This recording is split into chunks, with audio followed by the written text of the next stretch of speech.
तो सबसे पहले वेक्टर प्रोडक्ट की डेफिनेशन पढ़ी थी, फिर उसके प्रॉपर्टीज की vector product obeys the commutative law, उसके बाद vector product do not obeys the commutative law, then vector product obeys the distributive law of multiplication, then a vector product of two parallel vector is a null vector, vector product of two anti-parallel vector is also a null vector, the two vectors are mutually perpendicular to each other, then the magnitude of their vector product is equal to the product of their magnitudes, then vector product of the vector with itself is also a null vector, and the vector product of rectangular unit vector with itself is also a null vector. Now the next property is कोई भी दो rectangular unit vector का cross product करे तो resultant vector ऐसा मिलेगा जिसका magnitude या तो 1 या -1 होगा, है ना। तो वो या तो जैसे कि आपको उसको रिजल्टेंट डायरेक्शन आपकी राइट हैंड रूल से निकालना पड़ेगा। The cross product of two vectors can be expressed in terms of the determinant, मतलब कोई भी दो वेक्टर का क्रॉस प्रोडक्ट यानी कि वेक्टर प्रोडक्ट उसके डिटर्मिनेंट के फॉर्म में एक्सप्रेस किया जा सकता है। जैसे कि आप देख रहे हो a बार क्रॉस b बार हमने लिखा है, तो उसको डिटर्मिनेंट के फॉर्म में लिखा है i cap j cap k cap, नीचे a के component ax ay az, b के कंपोनेंट bx by bz। फिर नेक्स्ट प्रॉपर्टी हमने पढ़ी है, the two vectors a bar and b bar are representing the adjacent sides of the parallelogram. If the two vectors a bar and b bar are representing the adjacent sides of the parallelogram, then the magnitude of their cross product or the magnitude of their vector product represents the area of the parallelogram. अगर दो vectors a बार और b बार एखादे parallelogram के adjacent side represent करते हैं तो उनके vector product का जो मैग्नीट्यूड आएगा वो उस पैरेललोग्राम का एरिया रिप्रेजेंट कर रहा है। इस प्रॉपर्टी पे हम लोग चल रहे थे।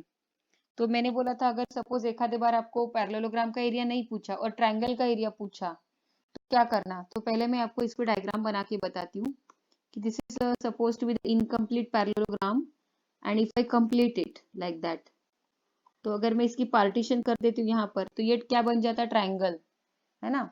अगर ये इनकम्प्लीट पैरेललोग्राम को अलोंग द डायगोनल में ऐसे काट दूं तो क्या बन जाएगा रे, ट्रायंगल बन जाएगा। तो अगर मुझे एरिया ऑफ ट्रायंगल चाहिए तो मैं बोलूंगी एरिया ऑफ ट्रायंगल यानी suppose this are the two sides of a triangle, ये एक साइड और ये एक साइड है ट्रायंगल की। तो आपको इस ट्रायंगल का एरिया पूछा तो आप तभी क्या करोगे, suppose two vectors are representing the two adjacent sides of a triangle. Instead of having a parallelogram, if I say that if the two vectors are representing the two adjacent sides of the triangle, then how will you calculate the area of the triangle? Then area of the triangle is half of area of parallelogram. Remember it. Area of triangle is half of area of parallelogram. Parallelogram को half कर देना, मतलब parallelogram के area को half कर देना। Area of parallelogram, area of triangle is half of area of parallelogram, यानी in other words I should say half of mod of A bar cross B bar, यानी पूरा complete mod of A bar cross B bar अगर आपको parallelogram का area बताता है, अगर mod of A bar cross B bar आपको parallelogram का एरिया बताता है तो half of mod of A bar cross B bar आपको ट्रायंगल का एरिया बताएगा। तो ये जब न्यूमेरिकल करेंगे ना तो मैं इसको अप्लाई करके बताऊंगी आपको कि कैसे इसको अप्लाई करके आंसर निकालेंगे। और एक आखिरी का last number 11, property number 11, if two vectors are parallel to each other, if two vectors are parallel to each other, तो आप उसको कैसे पहचानोगे कि ये पैरेलल है। If two vectors are parallel to each other, then आप उसको कैसे पहचानेंगे कि ये पैरेलल है। तो मैंने आपको ये स्टेट बोर्ड के बैच में बताया था ऑलरेडी।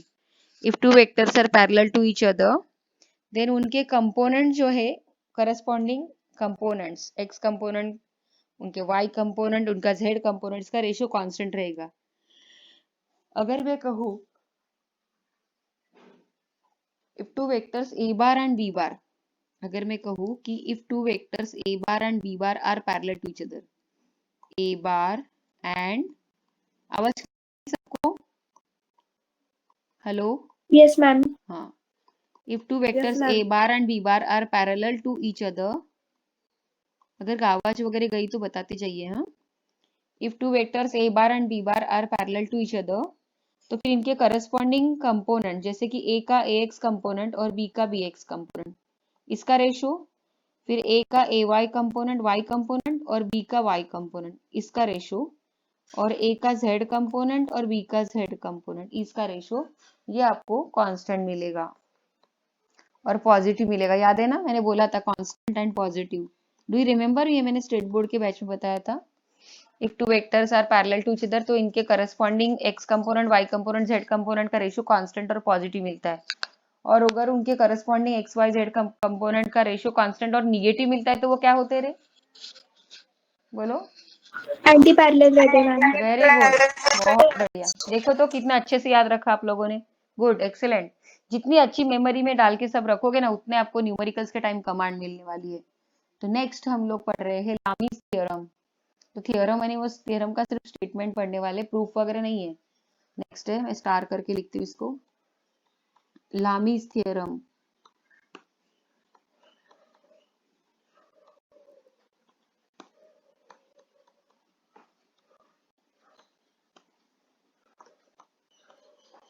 लामीज थ्योरम,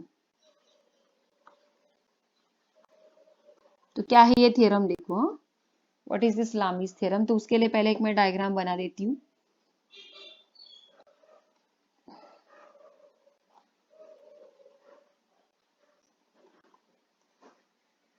एक पहला वेक्टर है ए बार और एक दूसरा वेक्टर है बी बार और एक और है। तो देखो इसका ये हेड है, हाँ ये हेड है और ये टेल है।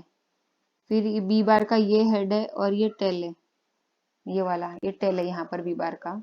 और एक वेक्टर सी बार भी है, तो इसका यहाँ पे टेल है और यहाँ पे है हेड। ये जमा नहीं, ये वेक्टर है सी बार लाइक दिस। तो यहाँ पर इसका टेल है और यहाँ पर हेड है, ऐसे। Let us draw the head. This is the head of the vector c bar and this is the head of the vector a bar, okay, and this is the head of the vector b bar and this is called tail। ये है tail, यहाँ पे किसकी tail है, b बार की tail, ये a बार की tail और ये c बार की tail। तो ऐसे tail मतलब एरो जहां पर होगा उसको हेड बोलना, और जहां पे एरो नहीं है जो एंड पे, उसको टेल बोलना। तो ऐसे यहाँ पे तीन वेक्टर है, ए बार बी बार और सी बार। तो वेक्टर, इसको थोड़ा आगे खींचती हूँ मैं, ऐसे जहाँ पे हेड होता है ना, वहां पे अपन आप वेक्टर को आगे ड्रॉ कर सकते हैं। सुन लो सब लोग मेरी बात, जहां पर ऐसा हेड होता है ना, हेड यानी एरो हेड, वहां पर वेक्टर को अपन आगे खींच सकते, मालूम है ना ये। जब एरो हेड होता है उस जगह पर अपन वेक्टर को आगे खींच सकते हैं, ये पता है सबको, isn't it?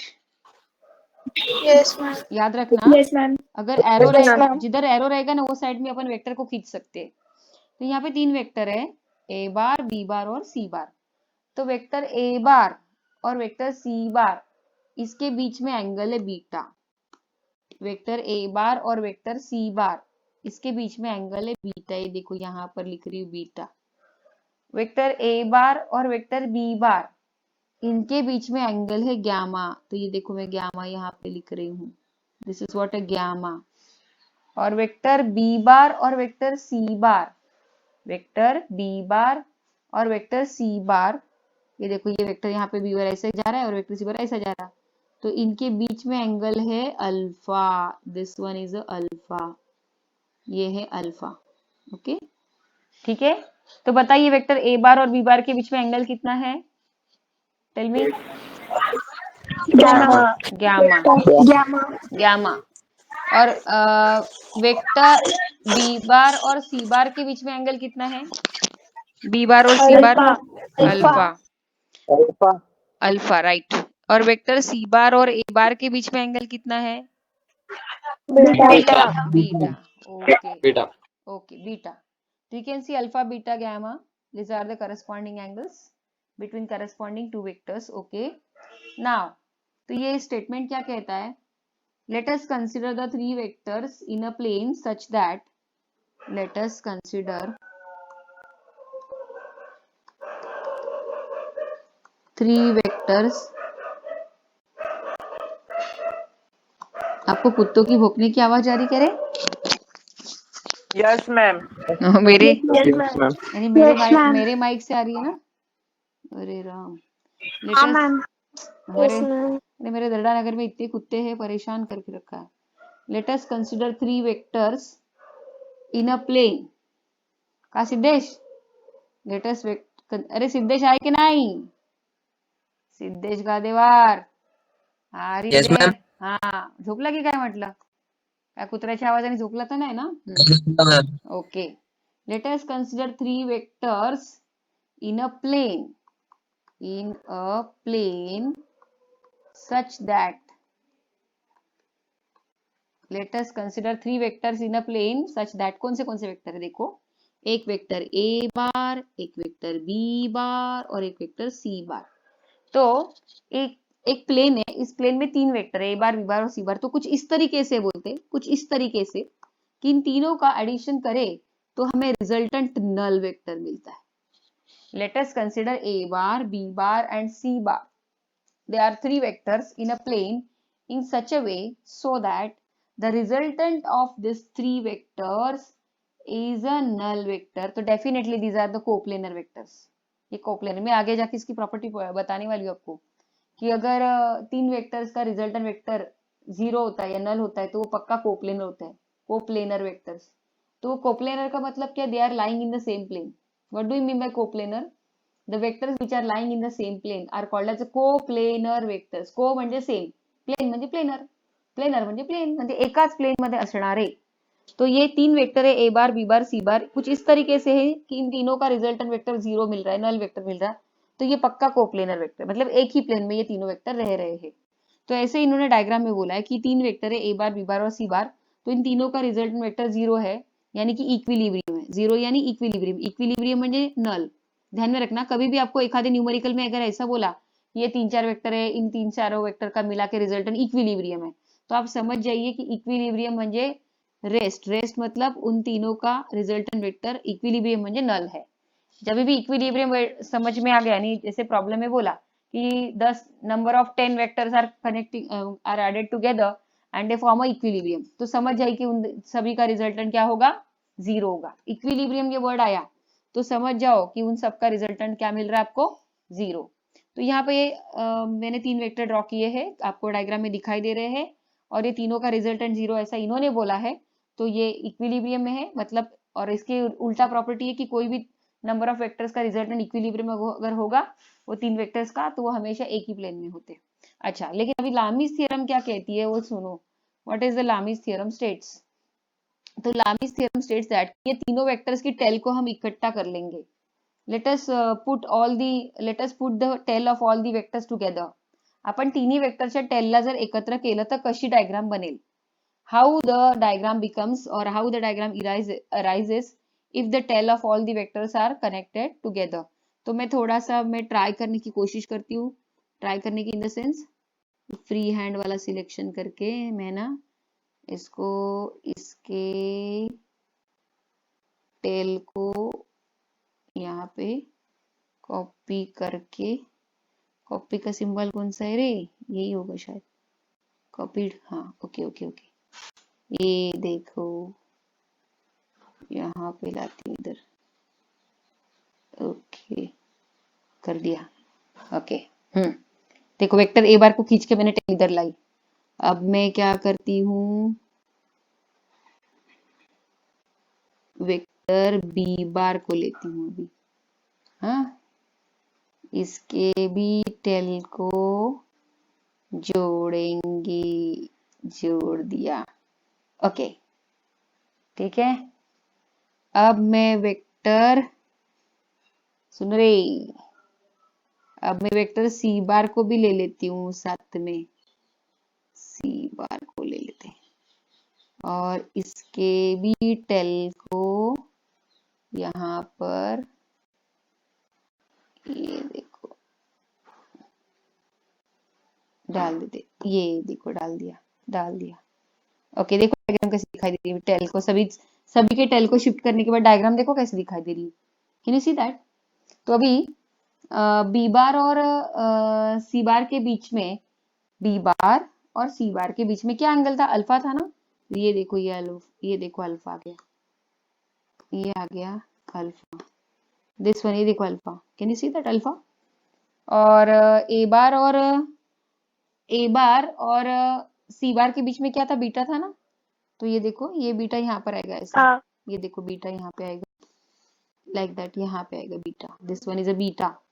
ये इधर निकाल देती हूँ इसको, ये देखो डायग्राम ऐसी हो गई, कैन यू सी डायग्राम। तो ये डायग्राम ऐसे शिफ्ट हो गई। मैंने क्या बोला, if the tail of all the vectors are put together, if the tail of all the vectors are put together, the diagram will look like this. Are you getting? देखो tail of all the vectors are put together, the diagram will look like this. ऐसे दिखेंगे आपको diagram. एक minute ये निकाल देती हूँ, इसे थोड़ा अच्छे से ड्रॉ कर लेते हैं। तो वो डायग्राम समझाने के लिए मैंने वैसा किया है। तो देखो अभी मुझे बताइए, ए बार और सी बार के बीच में एंगल कितना नजर आ रहा है, बीटा।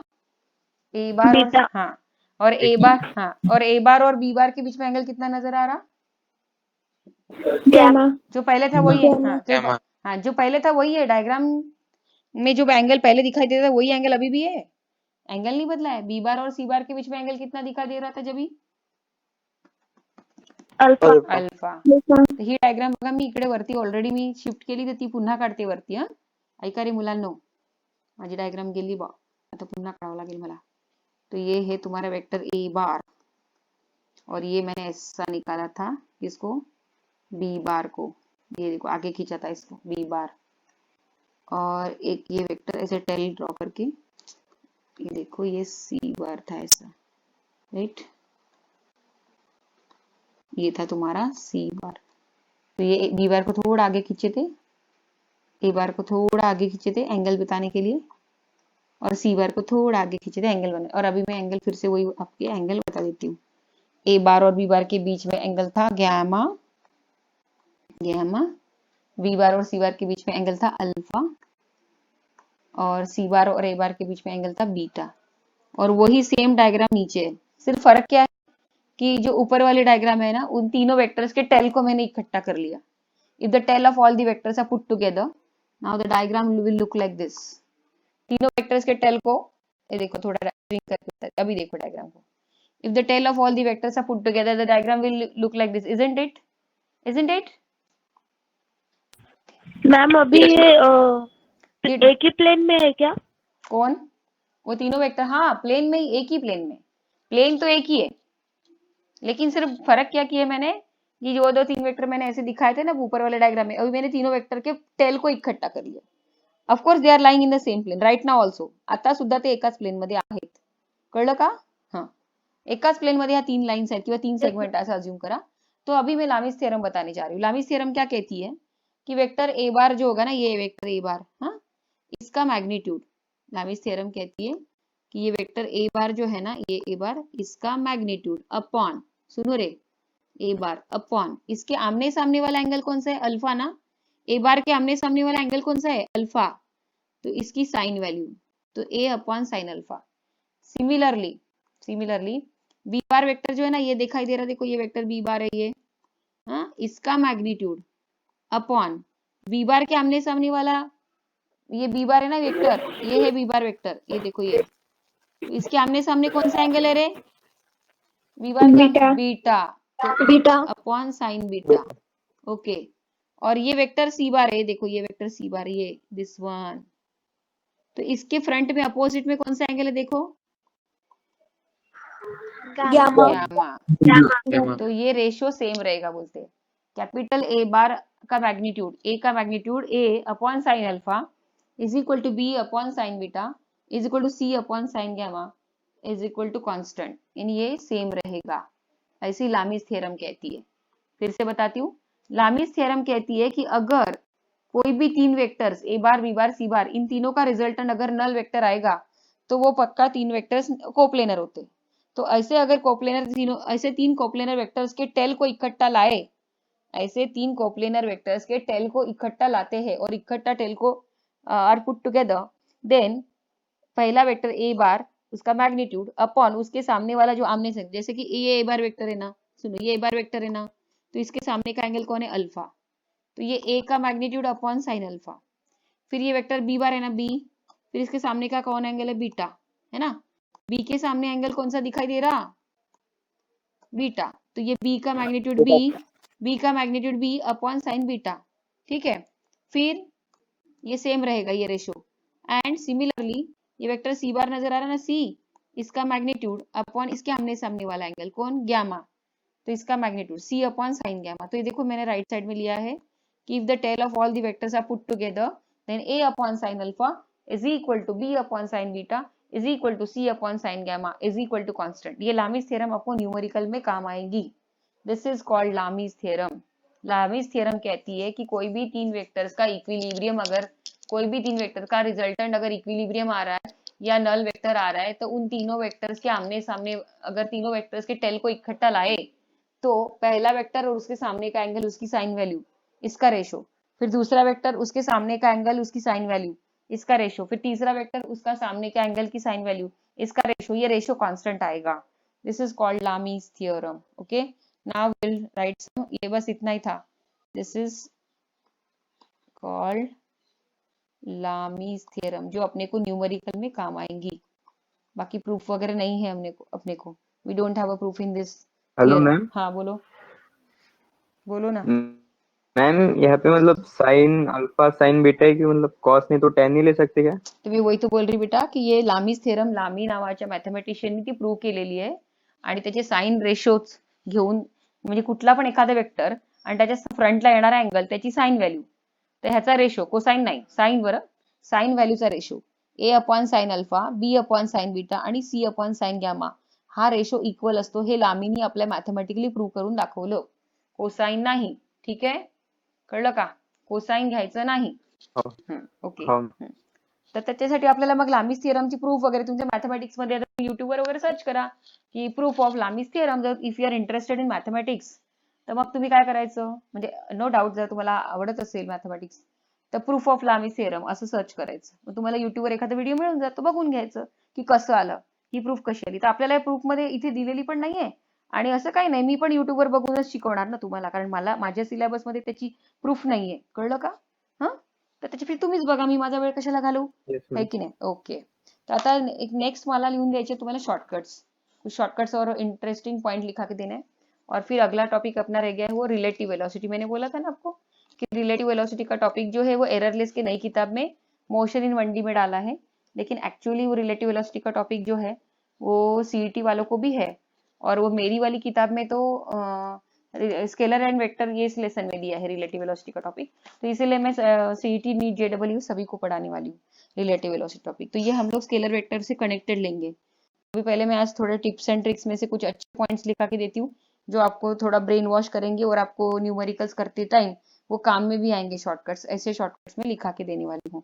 तो यहाँ पे ऑलमोस्ट थियरी जो थी वेक्टर प्रोडक्ट की वो हो गई, वेक्टर प्रोडक्ट की थियरी हो गई है, तो सिर्फ शॉर्टकट्स। हाँ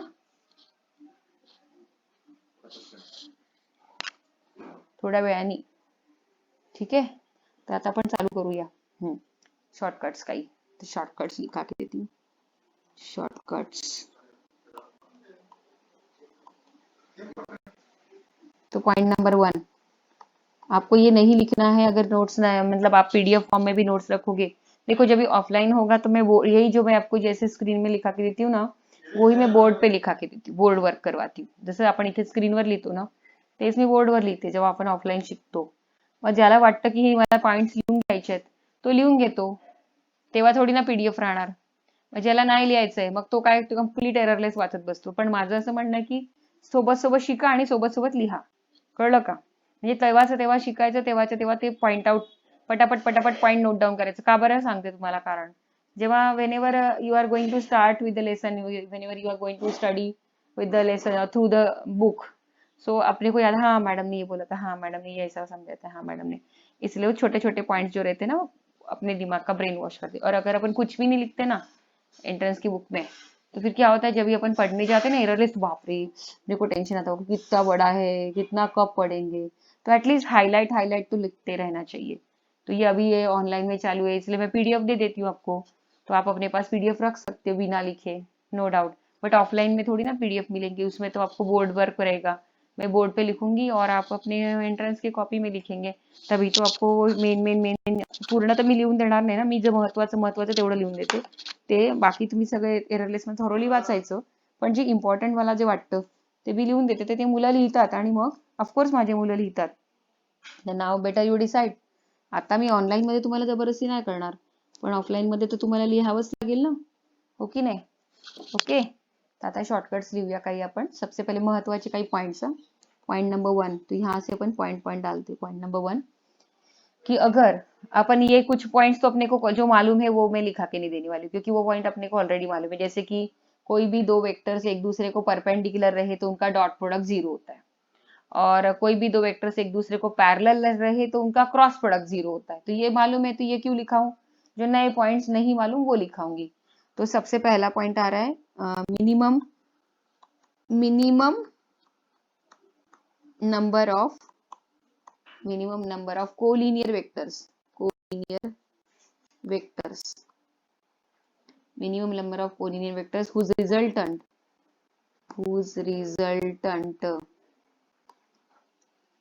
can be 0 is 2. What is the meaning of this now? Minimum number of collinear vectors whose resultant can be 0 is 2. इसका मीनिंग बताती हूँ.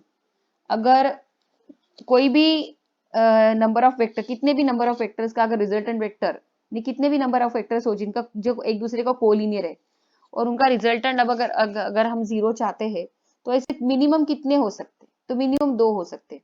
तो उससे ज्यादा भी हो सकते हैं, लेकिन कम से कम 2 वेक्टर तो होने ही चाहिए कोलिनियर जिनका रिजल्टेंट 0. जैसे कि मैं समझाने के लिए बोलती हूँ, अगर मैं बोलूं कि पास होने के लिए कम से कम 35 मार्क चाहिए ही चाहिए, तो आप क्या बोलेंगे? मैडम 35 से तो पास है ही, लेकिन 35 से ज्यादा है तो भी पास, लेकिन कम से कम तो 35 मिलना जरूरी है, बराबर है? तो उसी को लेके मैं ये सेंटेंस आपको बताना चाहती हूँ कि अगर कोई भी नंबर ऑफ, कितने भी नंबर ऑफ कोलिनियर वेक्टर्स का रिजल्टेंट अगर 0 आ रहा है तो ऐसे कितने हो सकते हैं?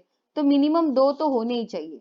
तो अगर एक सिंगल वेक्टर में ले लूं तो एक सिंगल वेक्टर का रिजल्टेंट वेक्टर 0 नहीं हो सकता. एक सिंगल वेक्टर का रिजल्टेंट वेक्टर 0 नहीं हो सकता. तो कम से कम 2 कोलिनियर वेक्टर्स लगेंगे ही लगेंगे जिनका रिजल्टेंट वेक्टर 0 आता. तो आप बोलते फिर क्या मैडम 2 ही रहेंगे क्या? नहीं, तो फिर 3 भी रह सकते. जैसे कि अभी देखो मैं यहाँ पे बताती हूँ, एक वेक्टर ऐसा है, एक वेक्टर ऐसा है. अभी ये वेक्टर कितने एक दूसरे को कोलिनियर नहीं है क्या? बोलो, आर दे कोलिनियर? यस और नो? Yes ma'am. ओके, तो ये कोलिनियर है ना. तो सपोज अगर ये ए बार होगा और ये माइनस ए बार होगा, तो इन दोनों का रिजल्टेंट 0 आएगा कि नहीं? आएगा कि नहीं? बोलो, आएगा? हाँ, तो इन दोनों का रिजल्टेंट 0 आने के लिए कम से कम मुझे 2 तो लगेंगे ही लगेंगे. अच्छा, फिर बच्चे बोलते फिर मैडम 3 वेक्टर कोलिनियर होके उनका रिजल्टेंट 0 आ सकता है क्या?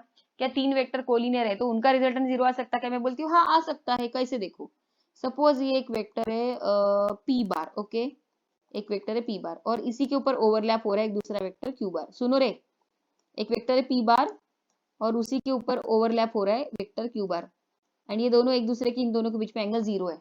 बट अगर मैं बोलूं कि पी बार प्लस क्यू बार का एडिशन करके जो वेक्टर आ रहा है ए बार आ रहा है, और इस साइड में जो है वेक्टर दूसरा वाला ये माइनस ए बार है, तो इन दोनों का रिजल्टेंट ए बार आ रहा है. तो फिर ये ए बार और ये माइनस ए बार, फिर इनका रिजल्टेंट 0 नहीं आ सकता क्या? बोलो जल्दी, बोलो जल्दी. आ सकता मैम. तो पर यहाँ पर ये कोलिनियर वेक्टर 1 हुए, 2 हुए कि 3 हुए? बताओ. 3 हुए. हाँ, 3 हुए. तो यहाँ पे 3, तो यहाँ पे ये 3 वेक्टर एक दूसरे के साथ कोलिनियर है, इतना तो मानते हो ना आप लोग? Yes ma'am. तो यहाँ पे ये 3 वेक्टर एक दूसरे के कोलिनियर है, लेकिन इन लोग का रिजल्टेंट 0 है, ये मानते हो? इनका रिजल्टेंट 0 है. Yes ma'am. अच्छा, यस. सुनो. Yes okay, ma'am. सुनो, अभी सुनो. हाँ? अभी सपोज एक और मैं वेक्टर यहाँ पे बना देती हूँ. सपोज ये चलने वाला वेक्टर है एम बार. क्या है? एम बार. और इसके अलोंग एक और वेक्टर है एन बार. एम बार और एक एन बार. और अगर मैं बोलूं कि एम बार प्लस एन बार इसकी एडिशन माइनस ए बार आती है, एम बार प्लस एन बार इसकी एडिशन माइनस ए बार आती, और पी बार प्लस क्यू बार इसकी एडिशन प्लस ए बार आती, तो फिर इन दोनों का रिजल्टेंट प्लस ए बार आ रहा है, इन दोनों का रिजल्टेंट माइनस ए बार आ रहा. तो फिर इन दोनों का रिजल्टेंट 0 नहीं आएगा क्या? आएगा। तो फिर अभी यहाँ पर मैम सुनो, अभी यहाँ पर कितने कोलिनियर वेक्टर है रे? 1 2 3 4, कितने? 4 collinear vectors. 4. How many collinear vectors are there now? 4. So they are collinear and as well as their resultant is 0. तो ऐसे आगे ज्यादा भी हो सकते, 3 4 5 6 कितने भी हो सकते, बट मिनिमम कितने रहने चाहिए? अब बोलो। तो मिनिमम अभी मिनिमम 2। हाँ मिनिमम 2। हाँ, तो अब आपको इस सेंटेंस का मीनिंग समझा? बोलो जल्दी। Yes ma'am. यस कि हाँ, अभी इसे अब मैंने जो अलग तरीके से आपको समझा के बताया, आपको समझ में आया कि ऐसा क्यों बोला है कि minimum number of collinear vectors whose resultant can be 0 is 2.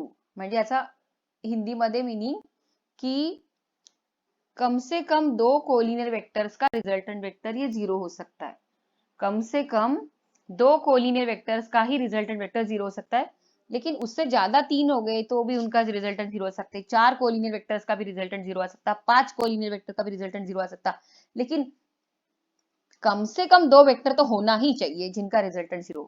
अगर मैं बोलूं एक ही वेक्टर है तो उसका रिजल्टेंट 0 नहीं हो सकता. Are you getting? Next point, second point. बघा रे, second point, minimum number of coplanar vectors. Minimum number of coplanar vectors. Minimum number of coplanar vectors whose resultant, minimum number of coplanar vectors whose resultant is 0 is 3. Minimum number of coplanar vectors whose resultant is 0 is 3. इसका meaning क्या है? अभी coplanar, अभी collinear नहीं है, coplanar मतलब कम से कम ऐसे कितने कोप्लेनर वेक्टर रहने चाहिए? 3। कम से कम ऐसे कितने कोप्लेनर वेक्टर रहने चाहिए जिनका रिजल्टेंट 0 है? तो ऐसे कम से कम 3 रहने चाहिए. कम से कम ऐसे कितने कोप्लेनर वेक्टर रहने चाहिए जिनका रिजल्टेंट 0 है? तो ऐसे कम से कम 3 रहने चाहिए. Minimum number of coplanar vectors whose resultant can be 0 is 3. ठीक आहे, म्हणजे एकाच प्लेन मध्ये असणारे असे कमीत कमी किती वेक्टर्स असायला पाहिजे ज्यांचा रिजल्टंट 0 असतो? एकाच प्लेन मध्ये असणारे. तर कम से कम 3 रह सकते, उससे ज्यादा भी रह सकते. जैसे कि एक ये प्लेन है, okay, this is assume to be the plane, this is assume to be the plane. ये एक दूसरा वेक्टर और एक तीसरा वेक्टर, तो ये तीनों वेक्टर इसी प्लेन में रह रहे हैं. All these 3 vectors are lying in the same plane. तो can I call it this 3 vectors are coplanar vectors, isn't it? अच्छा, तो अच्छा एक और ऐसा Yes, ma'am. सुनो, ये जरूरी नहीं है कि वो एक ही पॉइंट से निकले. हा एक वेक्टर आहे बघा, हा इकडे असा वेक्टर आहे आणि हा असा एक वेक्टर आहे. ओके, सगळे वेगवेगळे आहेत पण एकाच प्लेन मध्ये आहेत. All these are lying in the same plane. तो अभी इनका कहना है कि ऐसे मिनिमम कितने वेक्टर रहना चाहिए एक ही प्लेन में रहने वाले जिनका रिजल्टेंट 0 आ सकता है? तो ऐसे कम से कम 3 रहना चाहिए, पर 3 से ज्यादा रह सकते, 3 से ज्यादा रह सकते हैं. उससे कम, मैम 2 हाँ क्यों नहीं हो सकते? हाँ तो बताती हूँ ना, रुकना भी. मिनिमम 3 वेक्टर रहना ही चाहिए एक प्लेन में रहने वाले जिनका रिजल्टेंट 0 आएगा. अभी अगर मैं 4 ले लूं तो भी चलेगा. जैसे मैंने बोला, सुन रहे, क्या नाम है इसका, किसने पूछा था ये सवाल मेरे को? हर्षित। हाँ, हर्षिता. जैसे कि मैंने बोला कि पास होने के लिए कम से कम 35 मार्क चाहिए, उससे ज्यादा मिले तो भी पास, उससे कम मिले तो फेल. और अभी कोलिनियर की कंडीशन में आपने क्या पढ़ा कि कम से कम 2 ऐसे कोलिनियर वेक्टर रहने चाहिए जिनका रिजल्टेंट 0 आ सकता. उससे एक कम रहा तो फिर वो नाही हो जाएगा. उससे एक कम म्हणजे एकच वेक्टर राहिला तर त्याचा रिजल्टंट 0 नाही होऊ शकत. ते झालं कोलिनियरचं. तसंच आता कोप्लेनर मध्ये काय आहे? कोप्लेनर म्हणजे एकाच प्लेन मध्ये असणारे कमीत कमी 3 वेक्टर लागणार ज्यांचा इक्विलिब्रियम आहे, ज्यांचा रिजल्टंट इक्विलिब्रियम येऊ शकतो, रिजल्टंट 0 येऊ शकतो. मग 3 पेक्षा जास्त, समजा आता हे वेक्टर असा आहे, एक ऐसा है, एक ऐसा है, एक ऐसा है, ये 4 वेक्टर है. तो ये कम से कम 3 से ज्यादा, कम से कम 3, ज्यादा से ज्यादा 3 से ज्यादा भी, 4, 5, 6, 7, 8 ऐसे, लेकिन एक ही प्लेन में रहने वाले कम से कम 3 वेक्टर। तो अभी 2 क्यों नहीं रह सकते? तो 2 इसीलिए नहीं रह सकते कि अगर तू 2 वेक्टर का रिजल्टेंट कुछ ना कुछ आएगा तो उनको कैंसिल करने वाला कोई ना कोई रहेगा ना। समझ में आ रहा है क्या? अगर मैं एक वेक्टर ऐसे ले लूंगी और दूसरा वेक्टर ऐसा ले लूंगी, ठीक है, ये 2 वेक्टर एक ही प्लेन में रह रहे हैं, तो फिर इन दोनों का रिजल्टेंट करके मेरे को कुछ ना कुछ तो मिलेगा। समजा हा वेक्टर तर अजून ते की हा एकमेकांना 90 डिग्री है, तो इनको परपेंडिकुलर करके कोई ना कोई एक रिजल्टेंट वेक्टर आएगा, तो उस रिजल्टेंट वेक्टर को नलीफाई करने के लिए एक और वेक्टर लगेगा ही लगेगा।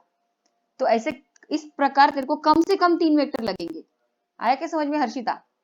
कुठले पण 3 वेक्टर आहे, आता ते तिघांपैकी Yes. हा तिघांपैकी आता समजा दोघे एकाच दिशेला असतील, ऐकून घे, एक आणि हा दुसरा, हे दोन्ही वेक्टर एकाच दिशेला आहेत, मग यांना नलिफाय करणारा एक वेक्टर लागेलच ना कोणी अपोजिट सेन्सला, तरच ते कॅन्सलेशन होणार आणि रिझल्टंट 0 येईल। मी असं नाही म्हटलं, बघा तुम्ही काय करताय माहितीये का, ये सेकंड कंडीशन में थोड़ा गड़बड़ करोगे। कौन सी? मैंने ऐसा नहीं बोला ना कि कोप्लेनर वेक्टर 2 भी रह सकते, 3 भी रह सकते, 4 भी लगते, लेकिन हमको ये नहीं चाहिए, सिर्फ कोप्लेनर से मतलब नहीं है हमें, हमें इससे मतलब है कि वो वेक्टर कोप्लेनर भी रहने चाहिए और उनका रिजल्टेंट भी 0 रहना चाहिए। ऐसे मिनिमम कितने वेक्टर रहने चाहिए? तो ऐसे मिनिमम 3 रहना चाहिए। तो फिर 2 वेक्टर कोप्लेनर हो सकते हैं, एक ही प्लेन में रहने वाले 2 वेक्टर रह सकते हैं, लेकिन उनका रिजल्टेंट 0 कभी भी नहीं आएगा। ये मैथमेटिकल प्रॉपर्टी कहती है, इसके प्रूफ अपने पास नहीं है, या प्रूफ अपने को मिलेगी नहीं, अपन इसके बारे में सोच नहीं सकते, लेकिन मिनिमम क्राइटेरिया ये है कि अगर एक ही प्लेन में रहने वाले वेक्टर 2 भी रह सकते, 3 भी, 4 भी, वो तो कितने भी, तू एक सिंगल प्लेन में रहने वाला एक वेक्टर भी ले सकती है तू, लेकिन इसको नलीफाई करने वाला कोई नहीं रहेगा। अच्छा, एक ये वेक्टर में ले लू ऐसा, तो अभी जो ये बोलेंगी, तो फिर अगर मैं बोलूं कि ये एक ही प्लेन में रहने वाला ये एक वेक्टर, ये वेक्टर, तो मेरे को एक बात बता, तो फिर ये तो कोलिनियर हो गए ना, इनसे ये पिक्चर थोडी क्लिअर हो की ये हाँ कोप्लेनर आहे, हे कोलिनियर झाले, मग ह्यांच्यावरून मला पिक्चर थोडी क्लिअर झाला की हे कोप्लेनर आहेत म्हणून। कळलं का? बघा आता मी हा प्लेन काढूनच टाकते, हाँ ऐकून मैम समझ ला ऐकून घ्या, ऐक, आता मी हा प्लेनच काढून टाकला आणि 2 वेक्टर काढले, तर हे एकमेकांचे कोलिनियर झाले। Are you agree with this? हे कोलिनियर झाले, पण याच्यावरून मला हे कळलं यस का, मैम याच्यावरून मला हे कळलं का हे एका प्लेन मध्ये आहेत, हे नाही कळलं। पण जेव्हा मी कुठला आणखी एखादा वेक्टर काढेन तेव्हा मी त्यांना कंटेंट करणार, हा I can get an idea about the plane, got it? तो इसीलिए कम से कम ऐसे 3 कोप्लेनर वेक्टर रहना चाहिए जिनका रिजल्टेंट 0 हो सकता है, उससे ज्यादा भी हो सकते हैं, लेकिन कम से कम 3 होना जरूरी है। तो सिर्फ मैंने देखो, आप सिर्फ ये सेंटेंस ऐसा नहीं डालना की minimum number of coplanar vectors are 3, ऐसा नाही आहे, म्हणजे एका प्लेन मध्ये 2 पण राहू शकतात, 3 पण, 4 पण, 5 पण असे कमीत कमी किती कोप्लेनर वेक्टर्स असायला पाहिजे ज्यांचा रिजल्टंट तुम्हाला 0 मिळेल? असे कमीत कमी 3 असायला पाहिजे, मग जास्तीत जास्त 3 च्या पेक्षा जास्ती 4, 5, 6, 7 हो सकते हैं। अब आती है तीसरी property, minimum number of non coplanar. अब देखो नॉन कोप्लेनर बोली म्हणजे एक ही प्लेन में ना रहने वाले, अलग अलग प्लेन में रहने वाले, मिनिमम नंबर ऑफ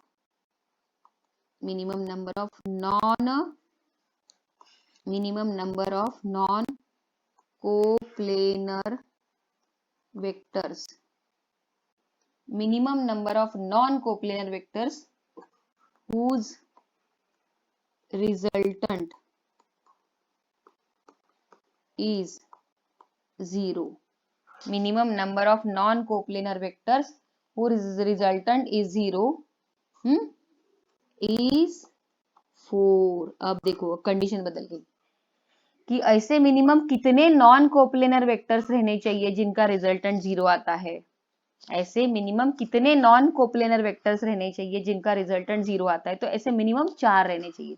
अभी मैं कोप्लेनर नहीं बोल रही हूँ, कोलिनियर भी नहीं बोल रही हूँ, नॉन कोप्लेनर म्हणजे एक ही प्लेन में ना रहने वाले, मतलब 4 वेक्टर्स असतील पण ते प्रत्येक वेक्टर मधल्या कोणी एका प्लेन मध्ये, कोणी दुसरा, कोणी तिसरा, असं लाईक दॅट, तर त्यांना म्हणतात नॉन कोप्लेनर। म्हणजे कोणी एखादा वर्टिकल प्लेन मध्ये येईल, कोई एखादा वेक्टर वर्टिकल प्लेन में है, तो कोई एखादा ऐसे हॉरिजॉन्टल प्लेन में, ऐसा कोई वेक्टर है, हो सकता है कोई ये प्लेन में हो, तो ऐसे डिजायर द नॉन कोप्लेन। ये वेक्टर है, देखो ये इस प्लेन में रह रहा है, एक वेक्टर है ये ऐसे आड़े वाले प्लेन में रह रहा है, एक वेक्टर है ये एस प्लेन में रह रहा है, तो ये सभी नॉन कोप्लेनर वेक्टर। तो ऐसे कितने मिनिमम नॉन कोप्लेनर वेक्टर्स रह सकते हैं जिनका रिजल्टेंट 0 आता है? तो ऐसे कम से कम 4 होने चाहिए, मतलब 3 नहीं रह सकते, समझे? 3 नॉन कोप्लेनर वेक्टर्स का रिजल्टेंट आपको कभी 0 नहीं मिलेगा। 3 कोप्लेनर वेक्टर्स का 0 मिलेगा, बट 3 नॉन कोप्लेनर वेक्टर्स का 0 कभी नहीं मिलेगा। कम से कम आपको 4 लगेंगे नॉन कोप्लेनर वेक्टर जिनका रिजल्टेंट आपको 0 मिले। तो ये अपन जो क्राइटेरिया ले रहे हैं वो सिर्फ फोकस करना चाहती हूँ, resultant can be 0, resultant can be 0, resultant can be 0, इस बात पे पहले फोकस करिए। म्हणजे कमीत कमी असे किती वेक्टर्स लागणार ज्यांचा कमीत कमी असे किती नॉन कोप्लेनर वेक्टर्स लागणार ज्यांचा रिझल्टंट 0 असेल, तर असे कमीत कमी 4 पाहिजेच पाहिजे, 3 नाही चालणार। तर आता तुम्ही काय करायचं, हाऊ टू रिमेंबर दिस, त्याचा ट्रिक सांगते बघा। Minimum number of collinear vectors minimum म्हटलं तर 2, हा, minimum number of coplanar vectors म्हटलं तर त्याच्यापेक्षा एकनी जास्त 3, आणि minimum number of non coplanar vectors म्हटलं त्याच्यापेक्षा अजून एकनी जास्त किती 4। देखो 2 3 4, आर यू गेटिंग? मिनिमम, अब मेरे को बताओ, जवाब दो, मिनिमम नंबर ऑफ कितने कोलिनियर वेक्टर्स रहना चाहिए जिनका रिजल्टेंट 0 आता है, बोलो। 2। मिनिमम नंबर ऑफ कितने कोप्लेनर वेक्टर रहना चाहिए जिनका रिजल्टेंट 0 आता है? 3। हाँ, ओके। मिनिमम नंबर ऑफ कितने नॉन कोप्लेनर वेक्टर रहना चाहिए जिनका रिजल्टेंट 0 आता है? 4। Okay okay. अब सुनो, अभी ना मैं इसी को एक उल्टा सेंटेंस आपको बताती हूँ। एक और सेंटेंस दिया है जिसका मीनिंग वही निकलता है। माइक ऑफ करा, माइक ऑफ करा 2 minute. The resultant of 2 vectors of unequal magnitude, एक सेंटेंस वाचती है आणि तुम्हाला अर्थ कळेल, अरे ये तो वही बात हो गई, घुमा फिरा के वही बता रहे मैडम। तो the resultant of 2 vectors of unequal magnitude can never be a null vector. दो अनइक्वल मैग्नीट्यूड वाले वेक्टर का रिजल्टेंट वेक्टर कभी भी नल वेक्टर नहीं आ सकता। नहीं, ये नहीं है वो सेंटेंस, ये वो नहीं, ये तो मैंने ऐसे ही बता दिया, मेरे को बताना था दूसरा ही सेंटेंस। पहले वो सेंटेंस बता देती हूँ। कोई भी दो अनइक्वल मैग्नीट्यूड वाले वेक्टर का रिजल्टेंट वेक्टर कभी भी नल नहीं आएगा। ये तो बात सही है ना, ये बात सही है नहीं क्या? कुठले पण दोन वेक्टर जो अनइक्वल मैग्नीट्यूड वाले आहेत, ऐका रे मुलांनो, कुठले पण दोन वेक्टर, कोई भी दो वेक्टर जो अनइक्वल मैग्नीट्यूड वाले हैं, उनका रिजल्टेंट कभी भी 0 नहीं मिलने वाला। अगर ये वेक्टर ए बार है इस दिशा में और इसका मैग्नीट्यूड है 10 मीटर, और ये दूसरा वेक्टर है बी बार उस दिशा में, लेकिन इसका मैग्नीट्यूड है 11 मीटर, तो बताओ इनके मैग्नीट्यूड इक्वल नहीं है, अनइक्वल है। तो ये भले अपोजिट डायरेक्शन में होगी लेकिन इनके मैग्नीट्यूड इक्वल नहीं है, तो क्या इनका रिजल्टेंट नल आएगा? बोलो। नहीं आएगा। 11 माइनस 10, 11 माइनस 10 1 आएगा इसका रिजल्टेंट, 1। तो इनका कहना है कि कोई भी दो अनइक्वल मैग्नीट्यूड वाले वेक्टर्स का रिजल्टेंट वेक्टर कभी भी नल नहीं आएगा। तो ये तो बात सही है, लेकिन मैं ये नहीं बता रही थी, मैं दूसरा कुछ बता रही थी आपको। हाँ, वो दूसरा पॉइंट बता दी। 3 vectors not lying in a plane, 3 vectors not lying in a plane can never add up to give a null vector. ये देखो, ये इसका मीनिंग है। मैं एक सेंटेंस यहाँ पे लिख रही हूँ और आप उसको घुमा फिरा के मीनिंग देखोगे ना, आपको वही मीनिंग लिखेगा जो पॉइंट नंबर 3 पे लिखा है। 3 vectors not lying in a plane, 3 vectors not lying in a plane, 3 vectors not lying in a plane can never add up to give can never add up to give a null vector। देखो, 3 vectors not lying in a plane can never add up to give a null vector. चलो इसका meaning बताओ राधा, अब ये sentence जो मैंने नीचे screen पे लिखा है, 3 vectors not lying in a plane. Ma'am 3 वेक्टर्स जो एक प्लेन में नहीं रहते, जो मतलब एक प्लेन में नहीं रहते, वो उनका रिजल्टेंट कभी भी नल वेक्टर नहीं आएगा। हाँ, 3 वेक्टर जो एक प्लेन में नहीं रहते, मतलब वो नॉन कोप्लेनर है ना, isn't it? Yes ma'am. 3 vector जो एक प्लेन में नहीं रहते can never add up to give a null vector, उनकी कभी भी एडिशन होकर नल वेक्टर नहीं बनेगा, नहीं बनेगा, नहीं बनेगा। 3 वेक्टर जो एक प्लेन में नहीं रहते, हाँ सुनो, 3 वेक्टर जो एक प्लेन में नहीं रहते, उनका रिजल्टेंट कभी भी नल वेक्टर नहीं आएगा। तो मैं उल्टा बोलती हूँ कि 3 वेक्टर जो नॉन कोप्लेनर है, 3 वेक्टर जो कि नॉन कोप्लेनर है, उनका रिजल्टेंट कभी भी नल नहीं आएगा, क्योंकि नॉन कोप्लेनर वेक्टर्स का रिजल्टेंट वेक्टर कम से कम 0 होने के लिए ऐसे कितने वेक्टर रहने चाहिए? 4 वेक्टर। हाँ, अब आएंगे पॉइंट पे। 4 वेक्टर्स। तो फिर इसी का मीनिंग ये नहीं निकलता क्या? बोलो बोलो, निकलता है ना वही मीनिंग की त्यांनी काय म्हटलं पॉइंट नंबर 3 वर बघा, उन्होंने पॉइंट नंबर 3 पे क्या बोला कि कम से कम नॉन कोप्लेनर वेक्टर जिनका रिजल्टेंट 0 आना चाहिए ऐसे कम से कम 4 होने जरूरी है। और नीचे वाला सेंटेंस क्या बोलता है? 3 वेक्टर जो एक प्लेन में नहीं रहते can never add up to give a null vector, उनका एडिशन कभी भी नल वेक्टर नहीं आएगा। तो कम से कम 3 वेक्टर जो एक प्लेन में नहीं है, एक प्लेन में नहीं है, उनका रिजल्टेंट कभी भी 0 नहीं आएगा। तो कम से कम ऐसे कितने वेक्टर होने चाहिए? फिर 4 होने चाहिए। ये है उसका पॉइंट। ओके।